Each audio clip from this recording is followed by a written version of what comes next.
I didn't sleep the night after seeing the words carved into my car. Every time I closed my eyes, I saw him standing in the tree line, still patient, like he had all the time in the world. By morning, I convinced myself to act normal, to go about my day and pretend last night was just an episode. Stress, exhaustion, something rational, anything rational. But my body didn't believe me. My hands shook pouring cereal. I kept glancing at the windows. And worst of all, I constantly felt watched. Not by a presence, but by the absence of one. That silent, waiting void where something should be. I told myself I needed to take the car to a body shop. Get it repaired. See it looking normal again. Maybe then I'd feel normal too. I went outside.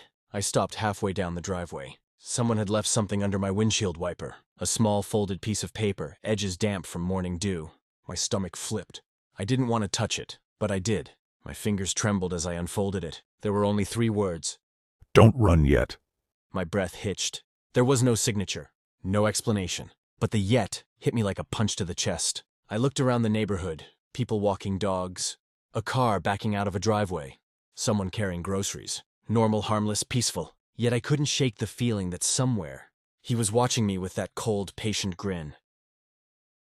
Halfway to the body shop, my phone rang. No caller ID. Normally I'd ignore it, but something hollow inside me made me swipe to answer. I didn't say anything. Neither did the caller. There was only breathing, slow, deliberate breathing, like someone mimicking what breathing should sound like. Then a voice, low and calm, the same wrong calm as before. Don't waste money fixing the car. You won't need it much longer. I dropped the phone onto the passenger seat like it burned me. My pulse hammered. My teeth were chattering, and I wasn't even cold. I pulled over, chest heaving. When I leaned forward, trying to collect myself, I glanced at the passenger side mirror. He was standing behind the car, not close, just far enough to not be real, just close enough to be undeniable. I whipped my head around. Nothing. I looked back at the mirror. Gone. But the imprint of him stayed burned into my mind, like looking at the sun. I drove straight home. That night, I triple-checked every lock, pulled every curtain shut, left every light on. I sat in the living room with a kitchen knife clutched between shaking fingers. Hours crawled by without a sound. Then, at 2:17 a.m., someone knocked. Not a pounding, not a frantic bang. A soft, polite tap, like a neighbor dropping by. I froze. The knocking came again, 3 quick taps. My vision blurred as fear crashed over me. He was here. He wasn't waiting anymore. I didn't move. I didn't dare look toward the door. Then his voice came through the wood, muffled but unmistakably clear. You left your keys in the car. I hadn't. I knew I hadn't. But my hand instinctively patted my pocket. Empty. My heart stuttered. He knocked again, slower now, almost reassuring. I'm only here to collect. Nothing more.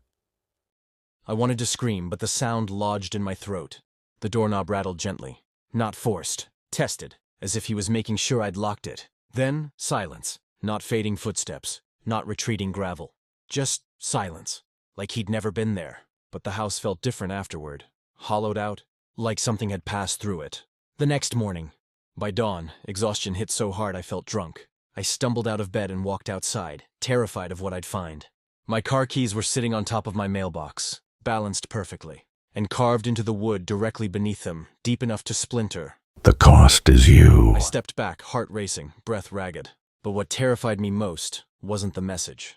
It was the footprints, leading from the street, straight to my doorstep. Footprints far too long, like the stride of someone not built to walk like a human. They stopped right at the door, as if he was waiting inches from where I had stood the night before, watching me, listening, breathing that strange, false breath. And as I stared down at the final footprint, I realized something that made my stomach twist.